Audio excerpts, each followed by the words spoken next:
They're off.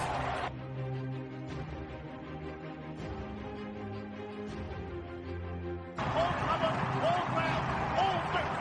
Cycle won the champion stakes and lived up to the title. Driven out after running, Silent Rouge has seized the opportunity this season and he's going to land the biggest prize of all. Who lead the Derby field up to the line, and it's Ruler of the World who won the Derby. A royal win in the Gold Cup. Esteban has done it. Esteban and Ryan Moore has won for Her Majesty the Queen. It's Mondo to win the National.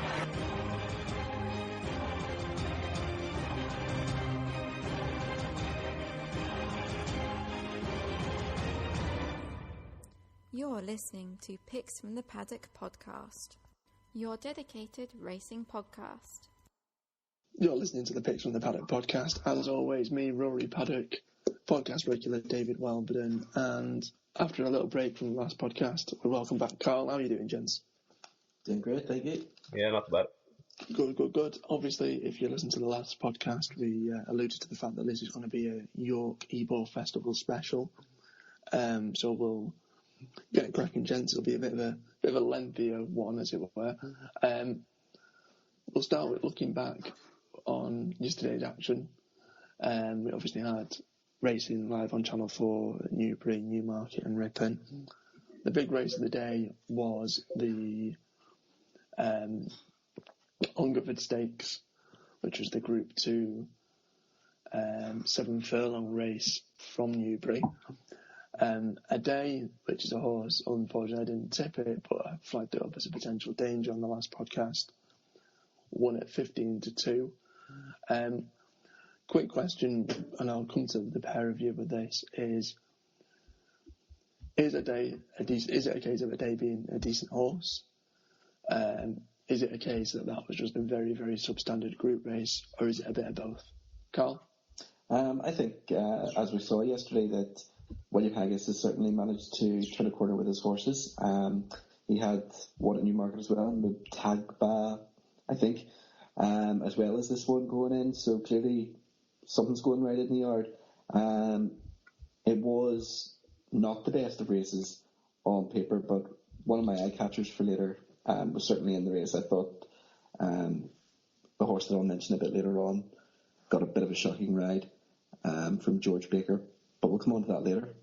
Okay, and Dave, is it a horse that you could see progressing onto Group 1 and tackling some of the best horses? I mean, when we obviously looked at the race in the last podcast, there were some big names in there that didn't obviously race, the likes of Home of the Brave, Lamato, etc.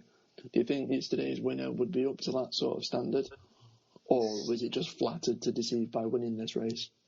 No, I think this horse could probably turn into a 7 furlong specialist. The problem with that is the 7 furlong programme isn't the best, and it will probably be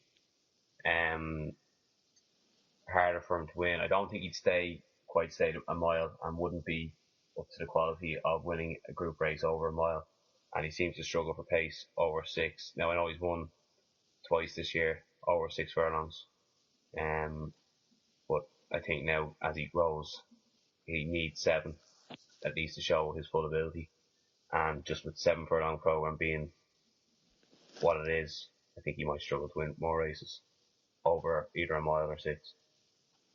Yeah, personally I think the horse would get a mile, but I don't think it would, like you said, trouble the top milers. I think you could probably see it perhaps picking up a listed race or a Group 3 race, but that'd be about it. I think you're absolutely right. The 7 furlong programme is, it's a bit wishy-washy. I mean, unless you have a horse that's a 6 furlong specialist or a mile specialist, you're not going to be taking on massive pots. And it's probably a shame, really, because this horse could be, like you said, develop into a 7 furlong specialist. Out of the two, though, I think if it was to race over a mile or race over 6, I'd be more happier with it over a mile. But again, I don't think it'll trouble the main protagonist, especially at Group 1 level over a mile. But, nonetheless, decent race. It won it very well. And I'm glad I tipped it. Moving on, gents. Obviously, we did see yesterday's action, and obviously, as we do with all our podcasts, we give eye catchers for any horses we'd like the look of that's raced within the last 7 days. So, Dave, I'll start with you. Yeah, my one came over jumps at Tremor on Sunday.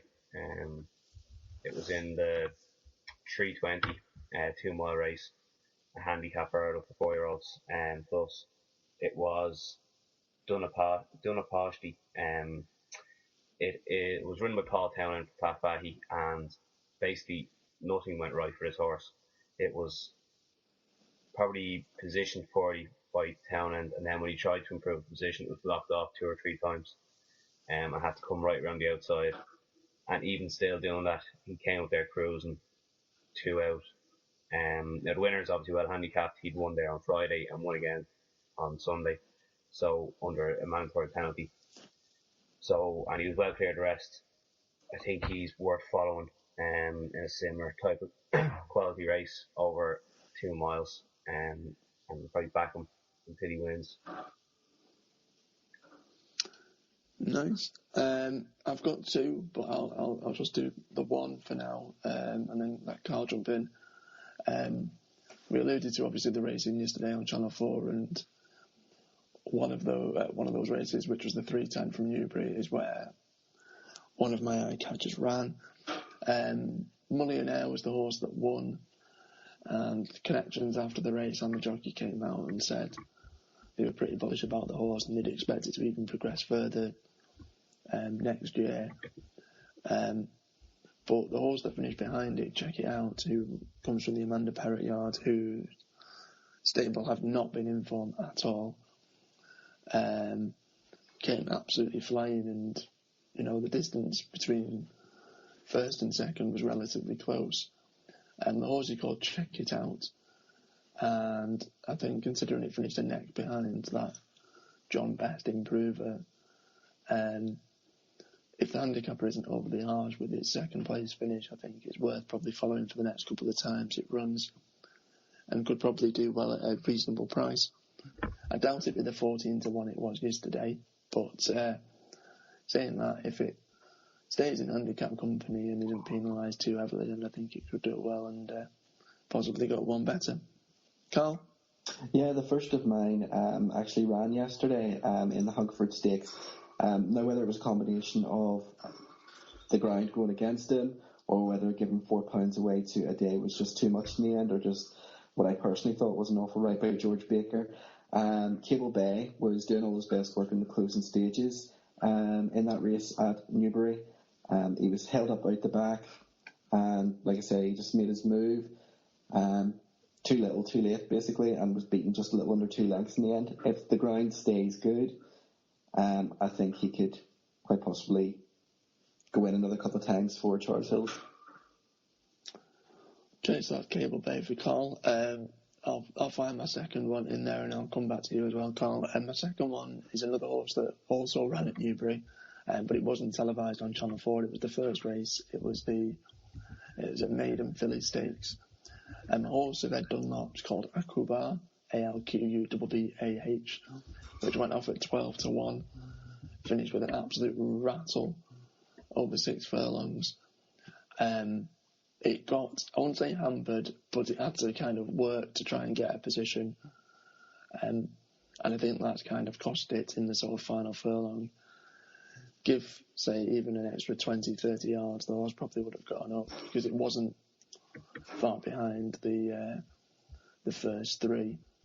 I think it was less than a length across the board, the first few places. And, again, Ed Dunlop not in cracking form in terms of a yard, but he still managed to do well. I think if he goes up perhaps against slightly lesser opposition maybe, or sticks within maidens, then I think he'll definitely be picking up a prize, and I'll probably be back in it the next 2 or 3 times it runs. Karl, your last one? My last one ran and won a handicap actually yesterday at Ripon on soft ground. I think we're coming in that time of year now where we're going to see a bit more of the soft ground, and Richard Guest's Polar Forest was really gritty, really determined, led the whole way under Hector Crouch, and sent off at a massive 22-1 yesterday. I just think it could be more to come from him. He's the type that likes to build up a sequence when he's racing. So I think definitely the next few times on soft ground, Polar Forest could be well worth keeping an eye on. Brilliant. So those are our 5 eye catchers for this week. Obviously, they'll be on our website. Just jump on www.pigsfromthepaddock.co.uk. I'll have a look along the right-hand side and obviously have Racing Notebook and eye catchers, where we've got all of them listed on there. Sticking with racing within the last 24 hours as well, gents. Over in America, we obviously saw a European contingent go over there to Arlington and try and pick up a few valuable prizes. We'll start with a decent, on a good note, as it were, in Highlands Reels. Massively impressive victory. Dave, you couldn't have really asked for more than that. And where do you think the horse goes after this? I think the trainer was saying they might go to the Cox Plate. They won that race last year in Australia with Adelaide. This horse might go down the same route. I have to question the quality of the race it won, though. It was given a great ride by Shamie Heffernan and just kind of got a easy lead out in front. So I don't know how good performance was. It looked amazing on the TV, but I think he was flattered by the distance. I'd love to see him come back over here and run in either the Irish or English Legend. I think I flagged that up on the last podcast after Goodwood, but I could see it being probably targeted at races in the US and Australia, and maybe have a crack at a Breeders' Cup race later on in the year. Obviously on the night there was what would be described as an error on Jamie Spencer's part. I mean, Karl, I know you watched the race. It was, I don't remember what the race itself was. But for those that don't know, do you want to fill us in terms of what happened? Yeah, it was the Beverly Day, and basically Spencer was pushing along from about the 3 furlong marker. Euro Charlene had taken them along at a good clip. Spencer looked as though he was under pressure, coming into the last couple of furlongs, but credit to him and credit to the horse, they really stuck at it. It took the lead coming into the last couple of furlongs, and then I'm not sure whether the horse just got tired and gave the other one a bump, or whether the jockey on the other one was completely ingenuous in what he did, next by costing his horse to bump into perhaps Secret Gesture, but the American stewards took a dim view of that. If there's any interference and the horse is deemed to have caused interference to a horse that placed behind it, they will automatically place the winner behind the one it caused the interference to, and that's what happened in this case. Jimmy Spencer should know. He's been in this position before. He rode Powers Court quite a few years ago now, but still, that you thought that would have been lingering in the back of his memory, and to keep his horse out of trouble, keep him straight, but he wasn't able to do that, and unfortunately for Rafe Beckett and Qatar Racing, Secret Gesture was thrown out. Dave, do you think it was actually, before I come to, let me elaborate more. For those that obviously follow racing, watch at the races, etc., we had well-known racing pundit and presenter Matt Chapman on air at the time, and he was very vocal of the fact that he thought it was a disgrace in terms of the decision that's been made. Now, I know in terms of the writing we do for Picks from the Paddock, you and I at Longchamp last year both had horses disqualified when they finished first past the post. Those are the rules in the allotted country in which you're racing. As a professional jockey, surely you should know that. But also, as a punter, surely you should know that. Do you think Chapman was right in having an argument, or was right in what he was saying, that it was unjust? Or is it a case of that you should know the rules before you bet, and that is what it is? Yeah, well, I think what Matt Chapman was saying was, he knows the rules himself. He said it this morning on Racing News and at the races, that they know the rules, and the jockeys know the rules. Everyone knows the rules, and once you go over to America or into France, you're taking the chance that if you cause interference, you're going to be disqualified. But I think what Matt Chapman's point of view is that the jockey on Stephanie's kitten, Ortiz, clearly wasn't going to go past Secret Gesture. Secret Gesture was clearly the best horse in the race, and the jockey made it obvious that he had to snatch up the horse. He didn't have to pull his horse up so suddenly, and actually cost himself second place, which would have actually cost him the race, because he was placed second in the end, because he finished third. But as well as that, Ortiz was lugging into Secret Gesture. Now, while Secret Gesture did drift right, Ortiz was drifting left as well, so it was 2 in a minute. Like, my opinion on it is France and American stewards are both consistently stupid, and everyone just has to accept that. Whereas in Britain and Ireland, the same thing could happen 10 times in 10 different races, and maybe 4 times the result might be changed, 2 to 6 times it won't. And that would more infuriate me as a punter than knowing if I'm backing a horse in America or in France that there's interference, the horse being thrown out. At least they're consistent, is my point. Another thing to bear in mind is that the bookies here don't offer the first past the post odds, because it happens a lot more disqualifications in those countries. So that's why you don't get first past the post, if your horse wins and then gets disqualified. So not a lot of people know that, just putting that out there. Yeah, I mean, it is worth noting. I mean, I'll be honest, when I was listening to the races last night, I was completely oblivious to that in terms of if it was an overseas race, that even if a bet was placed over here, same rules didn't apply. I wasn't 100% with that. I think I'm totally in agreement with you, Dave, that what irks me about these sorts of decisions overseas is that it is a decision, and I understand why they take them, but it doesn't seem like common sense prevails. I think, especially with France, where they say that, a horse needs to stay on its racing line. Horses are animals. They can veer, they can move, they can, create their own line or passage through a race or a gap or whatever it may be.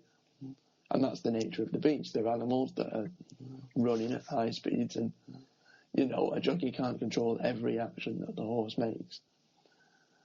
So for what may be, in some instances, a very, very minor nudge or touch, and the horse then goes on to win by 6, 7, 8 lengths clear, and that touch meant absolutely nothing or changed anything to the results or wouldn't have had an effect anyway, for a horse to then be disqualified seems a bit unjust.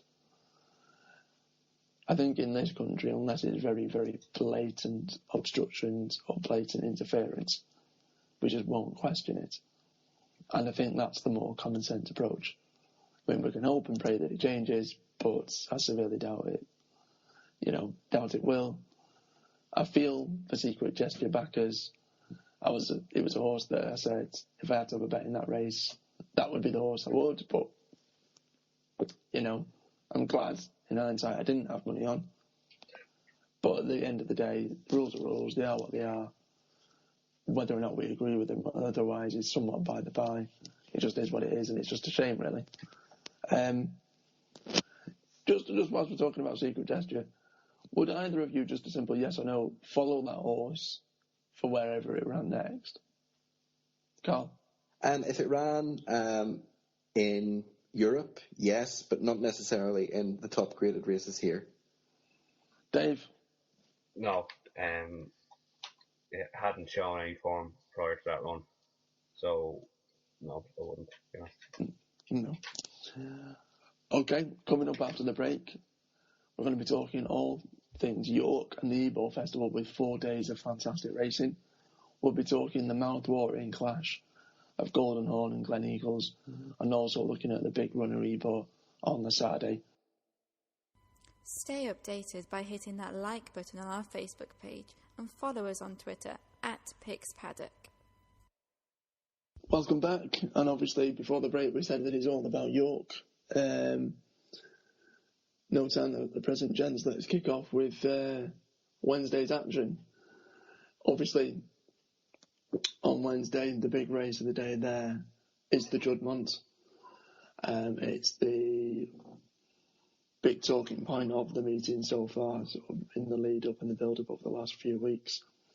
what seems to be billed as a match race between the Derby winner, Golden Horn, and the Guineas winner, Gleneagles. Question I want to come to you, Dave, first with is, how likely do you think the pair of them will actually go to that race, and we will see them up against each other in the Juddmonte on Wednesday? If the ground is on the fast side of good, both of them will run. Both of them will take their chance. There's so much media behind this, and the fact that the Oppenheimers have forked 75 grand to supplement Dottie Wiley as well kind of indicates they'll definitely be running. And Ballydoyle haven't really got an alternative to Gleneagles for run this race, and they do like having, like Australia won it last year, they like sending their best horse over to run this race. So yeah, I think they're both certain, well, 95% certain to run. Obviously things can change. And of the two, do you think it's more likely it's going to be Gleneagles that's withdrawn as opposed to Golden Horn? Yes, because they've nothing to really gain by running Gleneagles on ground against it, whereas it'll probably be Golden Horn's last run. I can't really see it going to the Arc. So they'll probably want to run Golden Horn again, given it's a Derby winner. And the fact they forked over the 75 grand as well. So I'll come to you first, Karl, then. Yep. Surely nothing else other than these two can trouble them. That's where you're wrong, you see. We have a course specialist in the Grey Gatsby, of course, who's entered to ride.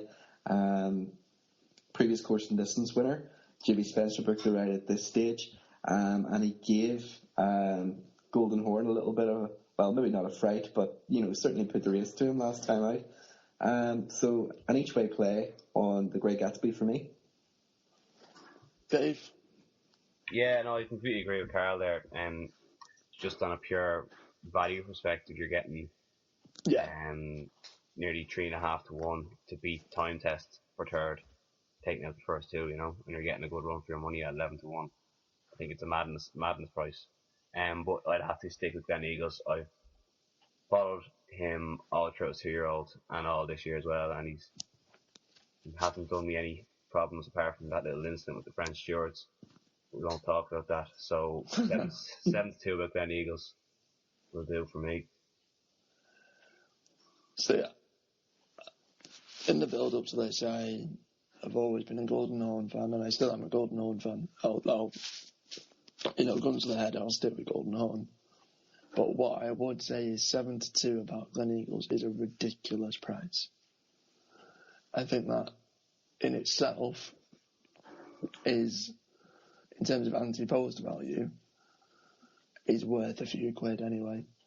Simply because if Golden Horn is for whatever reason withdrawn, and I'm not 100% Golden Horn runs, I think it's 95% it probably will do, especially now they've got the pacemaker in there. But I think 7 to 2 is a ridiculous price. I think if I was to price it up myself, it'd be Golden Horn around evens and Gleneagles somewhere around the 2 to 1 mark.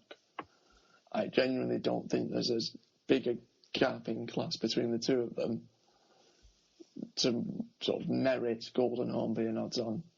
Would that be fair enough to say, Dave, or do you think the bookies have got this pretty spot on? Yeah, no, I think it's fair enough. Like, you're backing a horse 8 to 11 that is assured to get the trip and is assured to see out the trip and has to turn a foot into the 1 over further. Whereas Gleneagles just looks a pure miler. And people still seem to try and question the form of what Gleneagles has done this year, when in my eye anyway, it's pretty much similar enough to what Golden Horn has done. So I agree that Golden Horn should probably be shades of odds on, but I do agree that Gleneagles is probably a little overpriced. I'd probably have them at 5 to 2, 11 to 4 short, something like that. Yeah, I mean, Golden Horn would be the one for me, but an odds-on price I don't think I'd be lumping on by any stretch of the imagination. Sticking with Wednesday, chaps, obviously there's other races there as well. Dave, I'll come to you first. I know that you like a few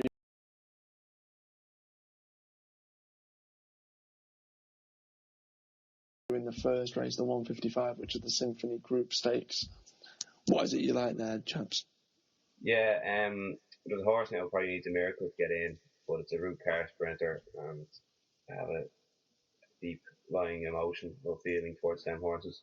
But this horse has done nothing wrong all year. It's been progressing, and it's probably been found out in a slightly lower grade than this due to the fact that it's been carrying top weight in next in place. So it's 25 to 1 at the moment. But like if it steps up in class, it'll be getting in at the bottom of the weights. And it should run a big race and probably just hit the frame. The one I'm really interested though is Bogart. Now, if you look at this horse's form last year at Doncaster, it finished 2 lengths behind Muttmere and 5 furlong sprint, and also ran well at this meeting 2 lengths behind the winner over a similar trip. It kind of runs well all the time, and what kind of has tipped me towards it is it's run in July over course and distance behind Kimberella. Now, and Kimberella ran an absolute screamer in the Great Wilford at Ripon on Saturday. So the horse is obviously in good form.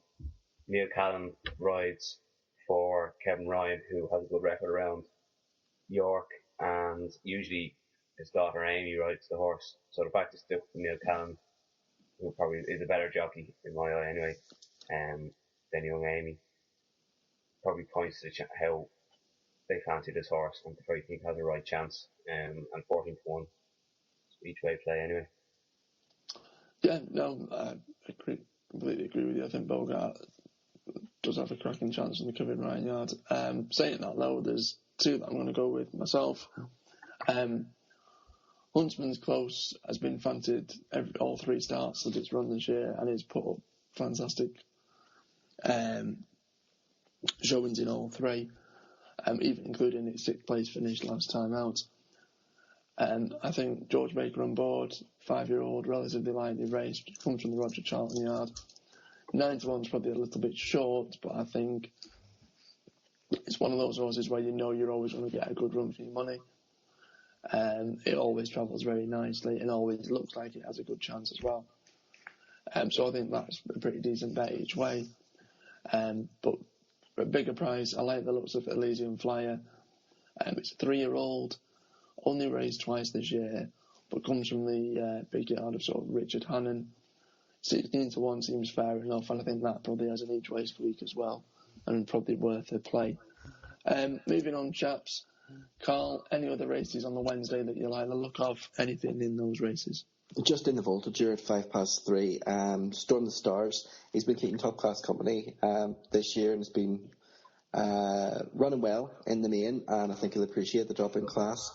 And he, with William Haggis turning the corner in recent days, I think he has the ability to go well in that race. Yeah, it's the horse has been pretty much mapped out for the Ledger, so this is probably seen as a step down in class to an extent, with sort of bigger prospects on the horizon. I probably agree with you there. Not necessarily a race I could zip anything in. Dave, anything in that race, or shall we move on, buddy? Yeah, I have 2 other horses that are running outside the big race on the day. One in the Acon, the half 2, and that's Lieutenant General of Aidan O'Brien's yard. Now, on the look of things, this horse might look a bit exposed, and was beaten at a ridiculously short price at Nace on its second to last start, when it ran no race at all, beaten at 1 to 3. But it ran an excellent race in the Group 3 down at Leopardstown, and then Julia obliged winning by 3 lengths.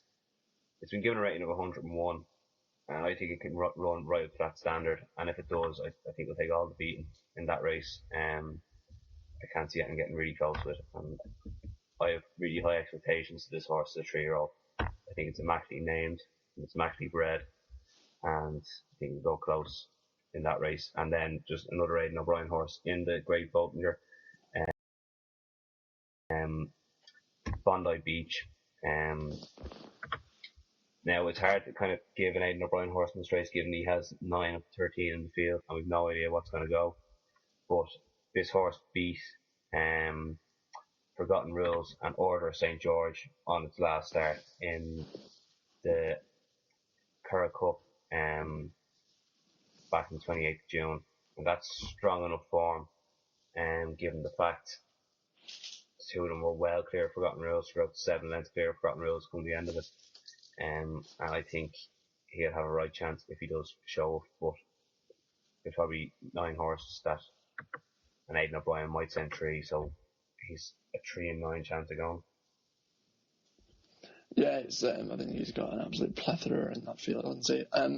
There's a couple that I like as well on the opening day.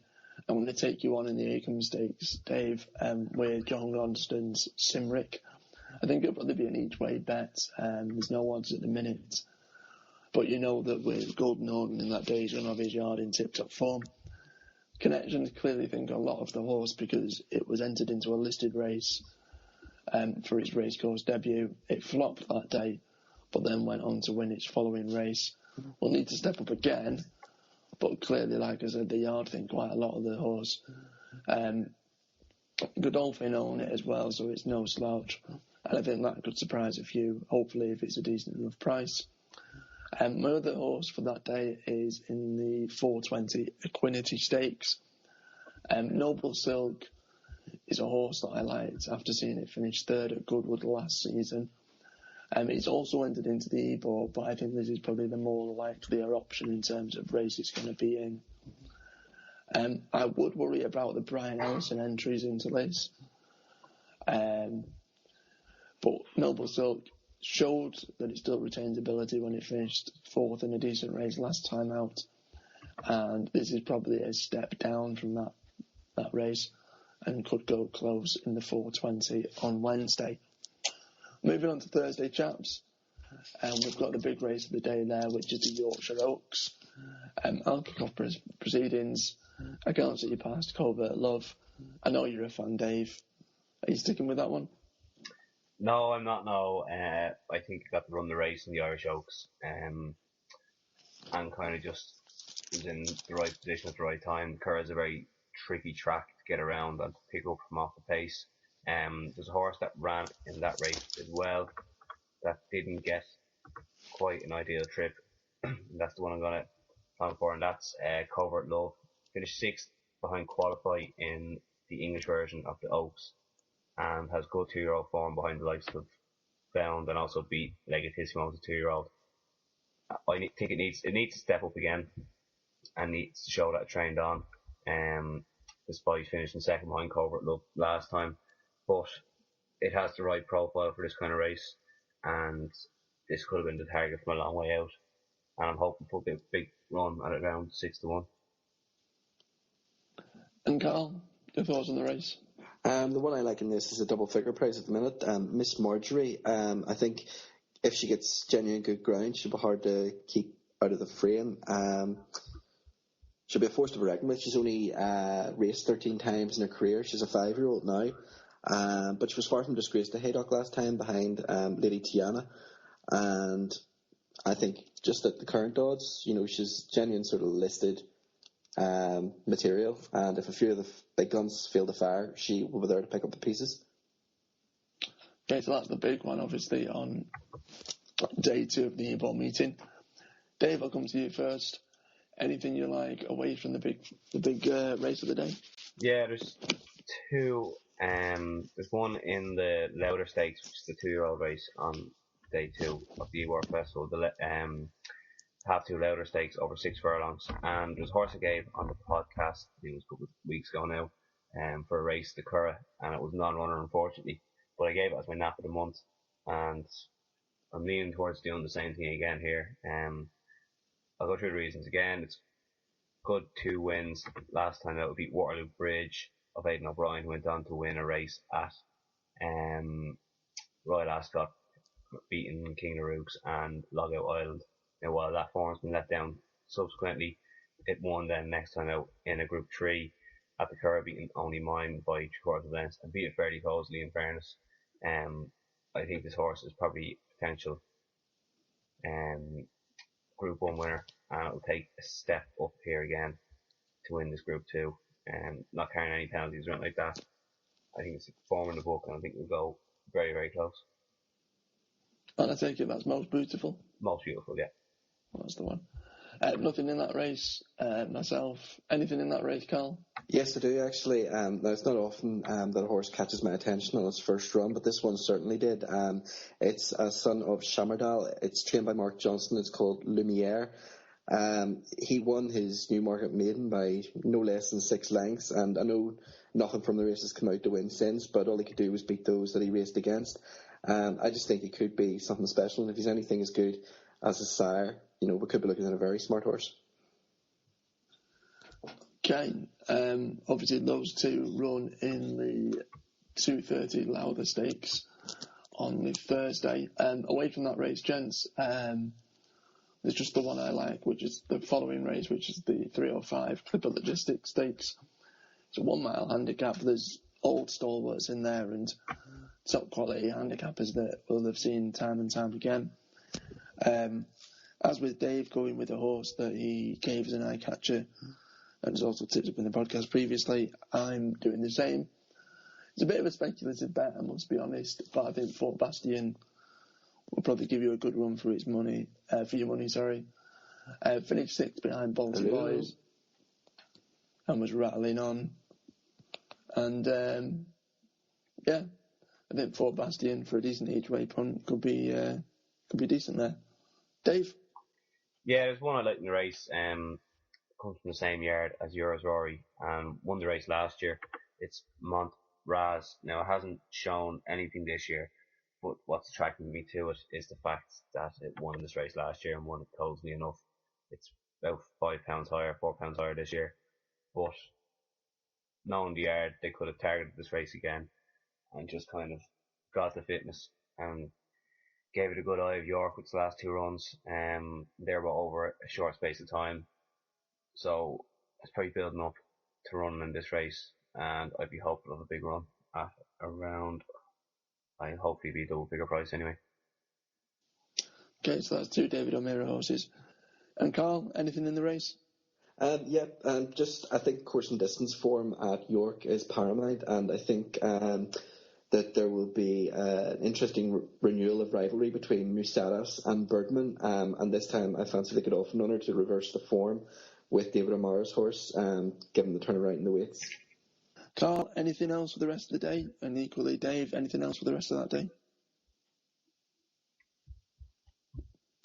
No, Dave? No, I have nothing for the rest of the day there. Nothing. Okay, well, what we'll do is we'll preview the other 2 days of the Ebor Festival after this break. Visit picksfromthepaddock.co.uk. All you need for racing. Welcome back, and moving on, gents, we've obviously got Friday and Saturday's action, starting with Friday. We've got the big race there, which is the Nunthorpe, the Sprint Group 1. Acapulco's the current favourite. Worthy favourite, Karl? I think so, a bit of a monster, but is getting lumps of weight all around here from proven sprinters, so she's really going to have to step up to the mark here. But yes, I can certainly see why it's favoured. Where's your money going, buddy? I'm going to be doing a bit of a rain dance and hoping that Mecca's Angel delivers again. He should, on rain softened ground, be able to reverse recent form with the likes of Stepper Point. He's been a little bit of somewhat of a globetrotter this year, and I hope Connections can be rewarded on Friday. Dave? Yeah, doing a bit of rain dance myself. If Acapulco shows up, she should win. She's getting £27 from the rest of the field, but I don't think they'll run her if the ground is anyway soft or not correct for her.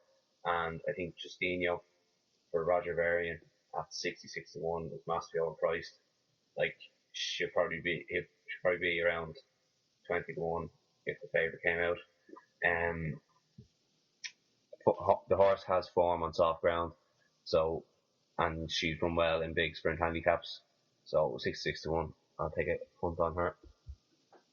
Just staying with you, Dave, just got a quick question for you. Do you think, how would you rank Mothmare's chances course winner, won over the distance, currently around 5-1. Yeah, it's probably a bit short. I backed it in this race last year, I think. Oh, no, not this race, actually, sorry. But 5-1, like, you're not really getting great each way value there, and he's probably ground dependent as well. So while Haggis has turned the corner, as Karl was alluding to earlier on, I wouldn't really be taking 5-1 on it. If I could get 8-1 or something around that, I'd be a bit happier getting a bit of profit on each way money, because I can't see it out the first 3 or 4. I'd say we're paying 4 places in this race. But yeah, 5-1's a bit skimpy. And sticking with you as well, Dave, what, again, likelihood that 8-year-old Soul Power can recapture its form? Oh, like, it's got a massive chance. It won this race last year, it won this race a couple of years ago at 100-1. Again, the price of it's skimpy, going on reputation. It all depends on how Frankie Dettori gets on with the horse. But yeah, it would have a great chance if it gets good ground at least. Like, it won this race last year under a great Richard Hughes ride. I think we were all salivating over that ride. But again, 6-1, I'd be wanting a bigger price, given how much weight they'd have to give to the favourite if the favourite showed up. I'd much rather take a punt on a big outsider to run into the places. Yeah, I mean, I'm the same as Karl, really. I think Acapulco, if it lines up, it should win. But 7-4 about a horse that has never been tested at this level is probably too short. But if it does come out and win this, then that is some serious horse. Gun to my head, I probably would go with the favourite, but whether or not it runs is a different question. And for that reason, I would probably go with the likes of Matmu or Katai Glory. I'll be honest and say that those two horses are horses that I'm big fans of. Tipped them both in podcasts previously. And I think Matmu has just won group race over in Ireland. Yes, it's not up to list class, but I think 25-1 is a ridiculous price, considering it's won at York before. I think the drop down to 5 furlongs. Probably one I would have been more confident at 6, but I don't think it'll be overly inconvenienced by 5. Do I think it'll win? Probably not. But I think at 25-1, if they're going to be paying, top 3 places, which they will do, then, I think that's a decent enough bet just for place money. But no, Acapulco definitely the one to beat. Couldn't put you off backing it. But Matmu, 25 would probably be the one there for the big race. Again, as we have done with the other days, looking at some of the other races on the Friday, I know there's one you like in the opener, Dave. Yeah, there is. In the 155 Sky Bet First Race Special Stakes, it's a mile 4 race. This horse was entered from Dock on Sunday and was declared and all, but it turned out to be a non-runner. Again, needs a miracle to get in. It's 39 on the lists, and York have a max field of 20. But if Golden Spear gets a run for Tony Martin, it'll run an absolute massive race. It's still well handicapped and was a probably unlucky loser behind Clondalk Warrior at the Galway Festival recently. And Clondalk Warrior is one of the favourites for the big race on Saturday, the Ebor. So if this horse gets in here, I think they'll have a great chance. So that's Golden Spear for Tony Martin in the first York on the Friday. Moving on, chaps. I know the 3 of us all have a selection for the 2:30 Lonsdale Cup race. I'll come to you first, Karl. Yep. Well, I think I've hopefully unearthed something. Sabrina Hardy has hit a patch of decent form lately, and Kalann has some good form in the book. Placed in a listed company at the Curragh last autumn, and prior to that he was third to estimate in the Doncaster Cup. Sabrina Hardy doesn't bring them over just for the fresh air, and just at what's likely to be a big price. I think there's excellent each-way value to be had with Kalann. Sticking with an Irish raider, not the same one, unfortunately, but I like the look of Silwana. Does get £7 from top horse trip to Paris. It's interesting to note that Dermot Weld, I think, has only ever sent 5 horses to York within the last 5 years, of which 3 of them have won. I think top Irish trainer with a 66% strike rate at the course from very few runners is something you probably have to sit up and take notice. Obviously, it's going to have to step up on what it's done previously. Has won over the distance, so the 2 mile trip isn't going to be any sort of issue or question mark. And I think, Silwana, if it's a decent price, could upset a few of the fancied runners. Dave? I actually think Big Orange is an absolute search for this race. It beat Trip to Paris and Quest for More, who come back here on the same terms as the Goodwood Cup. He's still getting £4 for Trip to Paris and on the same level of Quest for More. I think that was a cracking renewal of that race. And Big Orange, he was game as you like, and found more under pressure under the Jamie Spencer ride. And I can't really see him at the first 3. He's probably an each way price still at the moment. But I would give another squeak to another Irish raider down the very bottom. Number 20 there, Total Line. It's been running behind Forgotten Rules and Panama Hat this season, but last year it was very progressive, winning 4 times last season, winning a big race on Champions Day at Leopardstown. And it would just be really on a personal note, because I'm a big fan of John Kiley, and the owners actually are local enough to me, so it'll be a good result for them if they got some prize money there. Brilliant. Moving on, chaps, the 305, which are the City of York Stakes, 7th furlong listed race. I like one in this, course winner, Charlie Hill's trained Tanzeel, won a big handicap, which I think was live on Channel 4 the other week, and won it pretty well. It's gone up £8, but saying that, it's obviously stepped up into listed company. I think 7 furlong isn't going to be an issue either. The likelihood is that Paul Hannigan will probably ride. Yes, it will have to improve on what it's done before, but I think it's veritably lightly raced for a 4-year-old. Only had 2 runs this year so far, and I think has some sort of scope for improvement. And whether or not it'll be an attractive each-way price, I'm not too sure, but if it is, it's definitely worth a punt. Dave, I know you're taking me on something in this. Yeah, the one I'm going to take you on with is Salateen from Kevin Ryan's yard, and see Graham Lee's book to the ride. Again, it needs a 10 to come out to get a run, but it was very impressive the last day when hacking up in a 7 furlong handicap over course and distance. And I think this is a 3-year-old going places and giving a more prominent ride than the time before. I think you can forget his open run. Kevin Ryan's horses weren't right at all at the time, and that's coming back to a bit of form now. There's a couple of interesting runners though as well in this race. If Richard Pankhurst turns up, I'd be interested in him. He's only had 2 runs, was very impressive, beating Tuscanini at the Royal Ascot meeting last year. And also, again, just a horse that I absolutely adore in Rene Matis, but this isn't Newmarket, so I can't really see it winning. So that's obviously Friday, chaps. Just one day left, which is the Yorks Ebor. I know that neither of you have anything away from the Ebor, so what I'll do is I'll save the Ebor till last. There's one horse that I do like away from the big race on Saturday, and that's in the Cymric Stakes. A horse that was very unlucky in his last race, wasn't getting no luck in running, had a few bit of traffic problems and still finished 3rd. I'd probably say that it would definitely have won if it hadn't gotten those traffic issues. And if Buratino lines up in that race, I think he's got a great chance.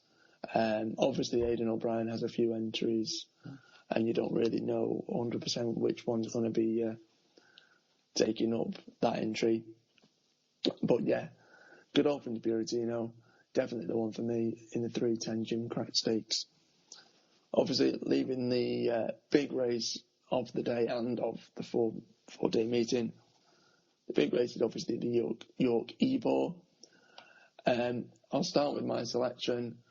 I'll be honest, as an Antepost bet, there's nothing that overly catches my eye at this stage.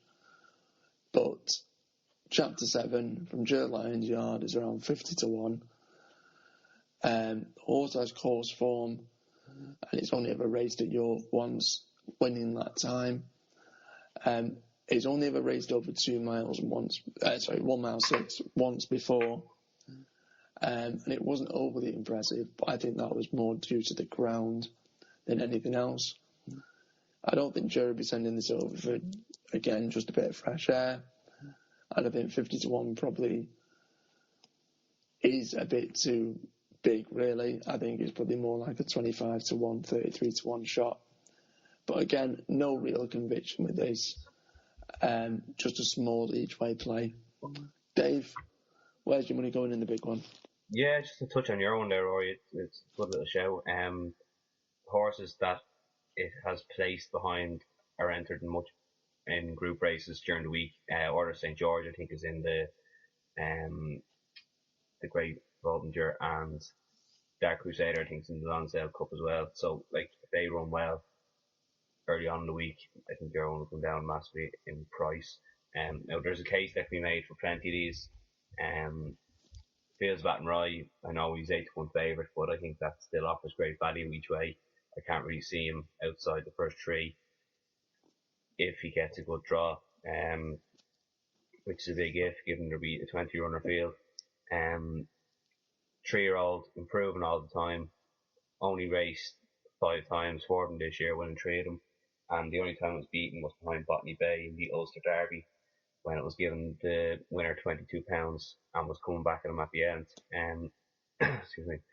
But like the likes of Quick Jack, Tony Martin wouldn't be sending him over if he didn't think he had a great chance, and he's still possibly well handicapped, although I've been saying that for about 18 months now. But the way he won the Galway Hurdle, he won with any amount in hand, and could still have a great chance here over a more suitable trip than when he last ran in England on the flat in the 2 mile 2 race at Newmarket. Seymour and Notarized obviously have clear chances as well, but I'd give a little squeak to Wicklow Brave. He's only had the 3 runs on the flat, winning 2 of them, and the ground probably got a bit soft from at Royal Ascot the last time, and the trip might have been just a bit too long on the flat. I know he won over 2 miles over hurdles, but 2 miles on the flat is a completely different story. It was 2.5 miles on the flat at Royal Ascot. So back down to a 1 mile 6 trip with good going, he'd have a chance as well. But I can't really get away from Fields Baton Rye. It's a horse I've followed all year, and I think he will take all the beating. It's interesting as well that Aidan O'Brien is sending him to a handicap when he's probably a Group 3, Group 2 standard and could run a big race in the Lonsdale Cup if he was entered there. But again, I think it's very interesting that he's sending him to a handicap. So Fields Baton Rye for me. And Karl, where's your money going in the big one here? Well, so there's something about this race, and I just like a horse that has a bit of a story behind it. And I know Mark Prescott has a pretty excellent record in the race, but this isn't his anymore. It's a horse called Big Thunder. It ran 20 times for Sir Mark Prescott, and when it last ran for him, it finished 13th of 19 to Clondalk Warrior in the Ascot Stakes a couple of months ago. After that race, he moved to David O'Mara, and lo and behold, on his first start, he dotted in over this course and distance. I think this could well have been the plan all along, and like I say, that form over Saved by the Bell over this course and distance last time could well be good enough to see him in the shake-up. 33 to 1 seems excellent value for me. Shop around with the bookies to see what places are being offered. Thank you very much, gents. Obviously, that's the 4 days of Yorks Ebor meeting covered.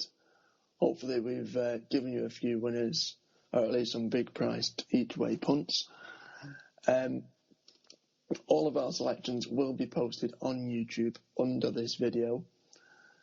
Remember to obviously like our Facebook page, follow us on Twitter at PixPaddock, and read our daily racing previews and more at picksfromthepaddock.co.uk. You can also get in touch with the show, jump on our website, and we've got a section in which you can email us. Alternatively, use Twitter or Facebook and get in touch too. Stay tuned. Visit picksfromthepaddock.co.uk. All you need for racing.